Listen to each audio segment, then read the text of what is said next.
On today's video, we talk possible playoff seeding scenarios for the AFC. The Chiefs make some roster moves, and can Patrick Mahomes make history against the Las Vegas Raiders this weekend? All that and more. Stick around.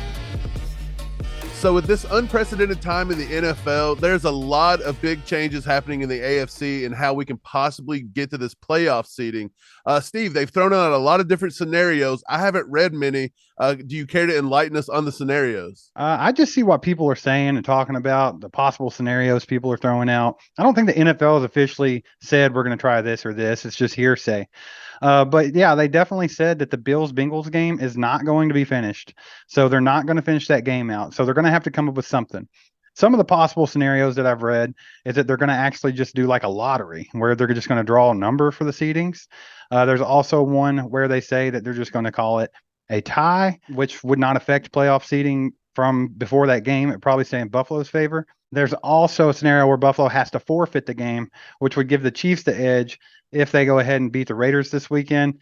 And then there's also one where they're talking about doing win percentages, which would give the Chiefs the edge on that one.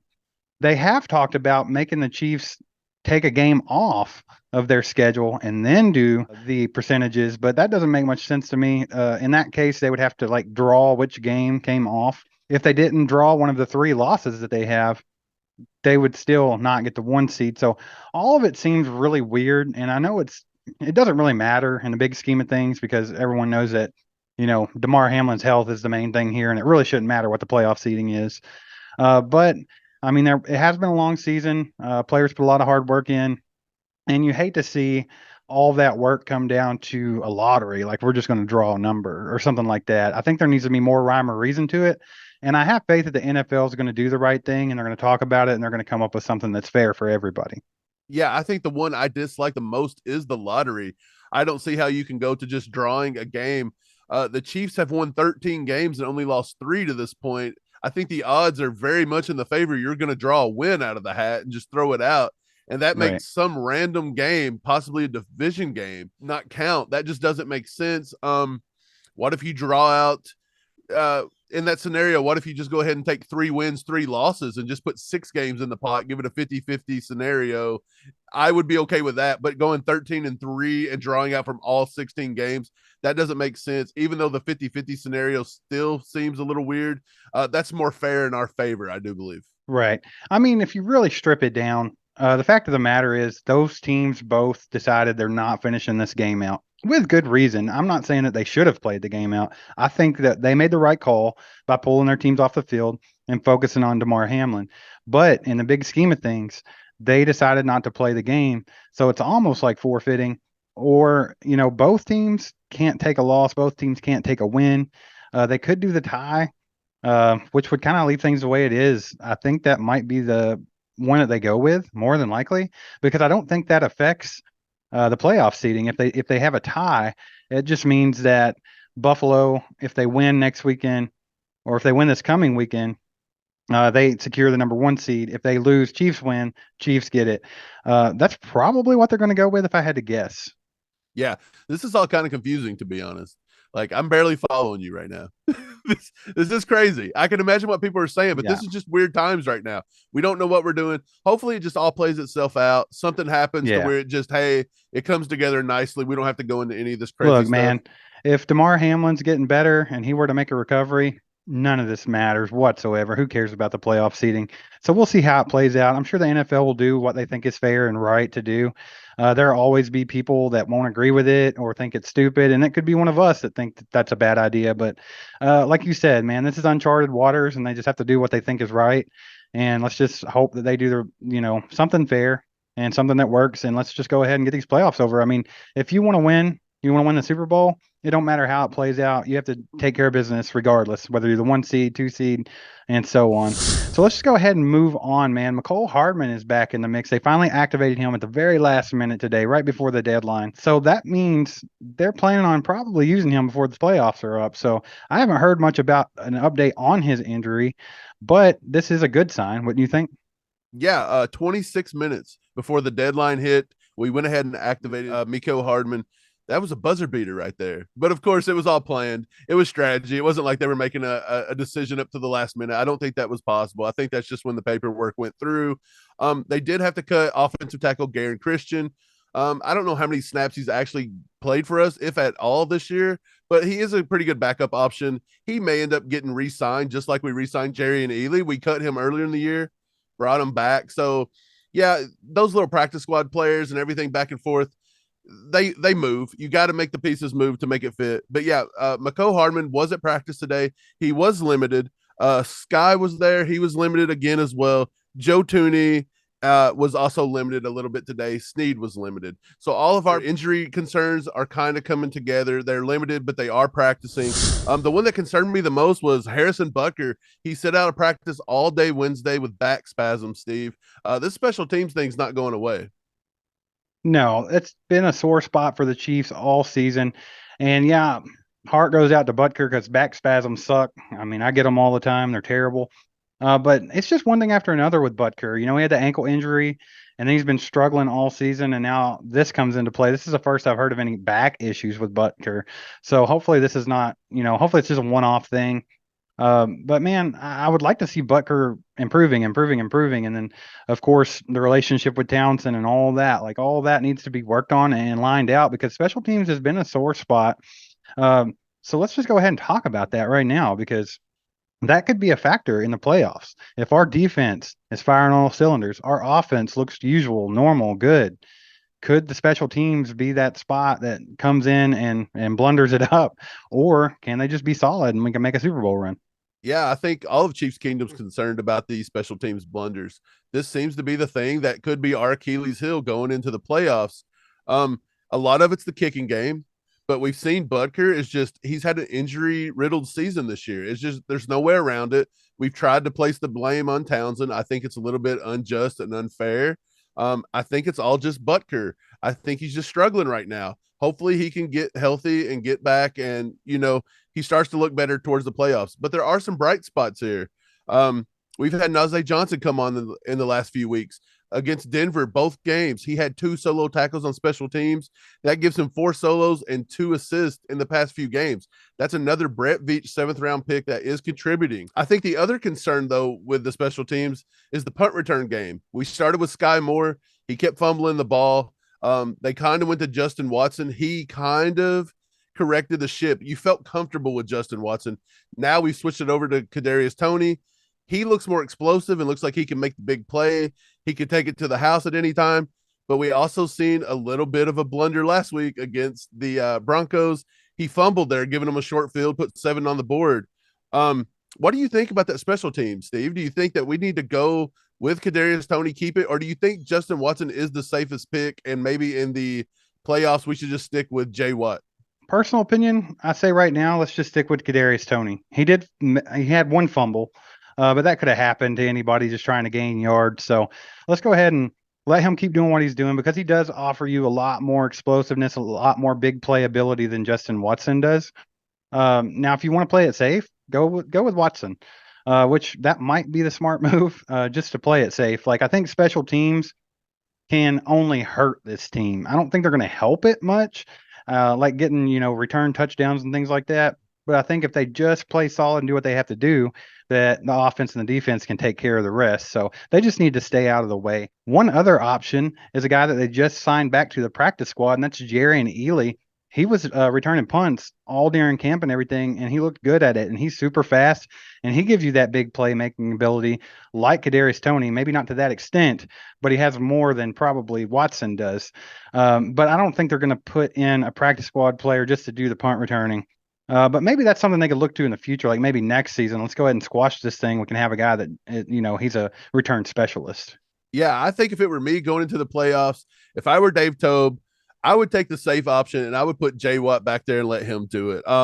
He's averaging 7.8 yards per return.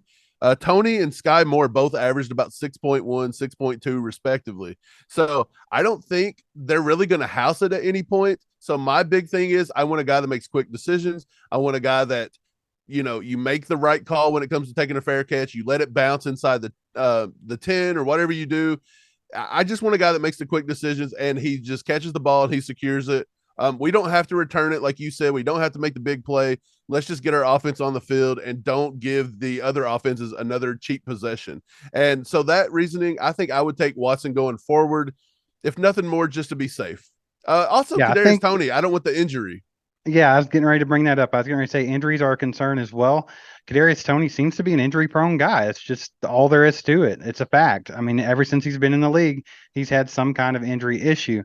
So, do we really need to risk him getting some kind of little ticky-tacky injury on a punt return and then him not being on the field for the offense when we could have just had Justin Watson returning the punts? So that's definitely a factor that plays into that and making that decision as well. I have a feeling that Tobe's going to stick with Toney because that's what he does. I mean, you look how long he stuck with Sky Moore when he couldn't catch the ball. So I think he'll stick with Toney. I think that's what we're going to see. But I think I'm kind of on the fence with it, but I'm kind of leaning towards where you're at. Like, let's just be safe and put Justin Watson in there. So moving on, Patrick Mahomes needs about 430 yards to surpass Peyton Manning's all-time passing record mark. Again, a lot of people are saying Manning done it in 16 games. Mahomes going to do it in 17 games. I don't think they throw an asterisk on that. I think the league just knows, hey, we moved it. This is how it's going to go. So, Steve, do you think Patrick Mahomes can beat this mark on Sunday? And it's not really can he beat it. It's will we try to beat it? We may just play it safe. Well, it just depends on how the game goes, in my opinion. Because I mean, if it's a full-on game where all the starters have to stay in this game the entire time, yeah, of course he's got a shot because Andy Reid's going to pass the ball a lot. Mahomes tends to, go crazy here and there. I think in his career he's had 9 total 400 plus passing yard games, so he can do that. I think he's actually had one or maybe two versus the Raiders in his career. So this defense, I think they're ranked 26th in the entire league according to PFF. The defensive backs are not the greatest in the world. They haven't had the highest rankings week after week, the highest grade. So this would be a spot for him to do it. Does it really matter? I don't think they care about those stats like that. It would be cool to see, but I don't think they really care. And then, like you were talking about, Peyton Manning did it in 16. Mahomes would be doing it in 17. But I mean, it is what it is. It's still a season, and that's what the record is most passing yards in one season. So well, I'm with you. I don't think that matters. Right. So the Raiders are kind of on a downtrend when it's coming to defensive pass coverage. PFF actually put their grade last week versus San Francisco at a 42. That was their lowest mark of the season. When we played the Raiders in week 5, they had a 58.6 defensive pass coverage grade, according to PFF. So they're never over the 70 to 80% mark very often. That is a weak spot. Jarrett Stidham's coming out and slinging the ball. This very well could be a shootout.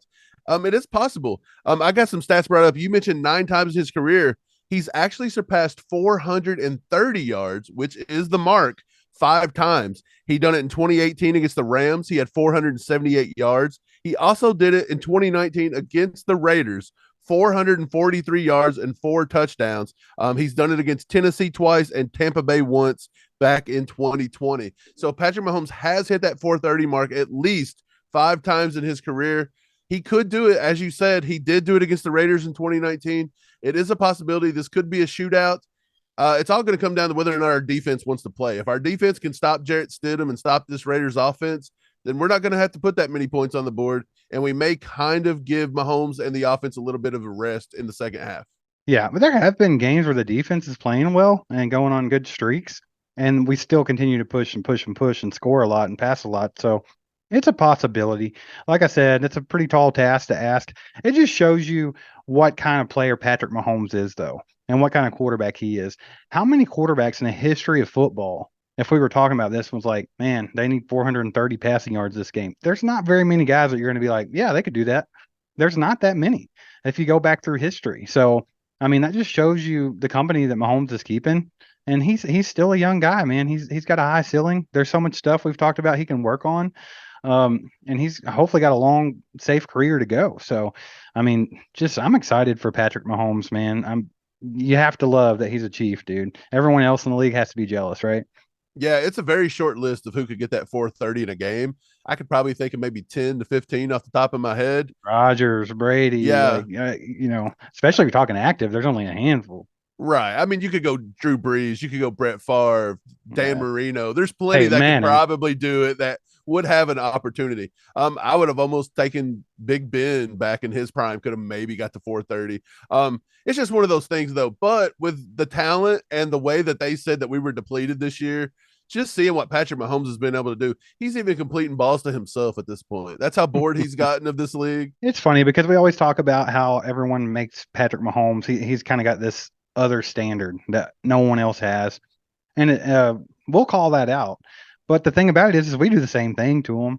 If you go back and look at it, we're kind of hard on him throughout games. Like, man, Patrick Mahomes looked pretty bad today. And then you go back and look at the stats, and he had like 350 yards and 3 touchdowns. And you're like, well, if he's anybody else in the league. But yeah, that's kind of how that goes, man. He's just kind of so good, and he's been so incredible since he came into this league and started. He's just on another level, man. So it's hard to put him in the same category with these other guys, which brings me to the whole MVP thing that we talked about yesterday. He's got to be the MVP, man. This guy, I mean, he just does everything in his power to make this Chiefs team win, and they're 13-3, and that's with not playing that great a lot of the season. Right. I don't think that's a debate within Chiefs Kingdom. Your normal football watchers should almost be able to tell you that. The media, they have other plans and other, goals in mind. So we don't know what's going to happen ultimately. Really, it doesn't matter. We just want a ring here. I don't think Mahomes cares if he breaks the record or not. I don't think he cares if he wins MVP. No.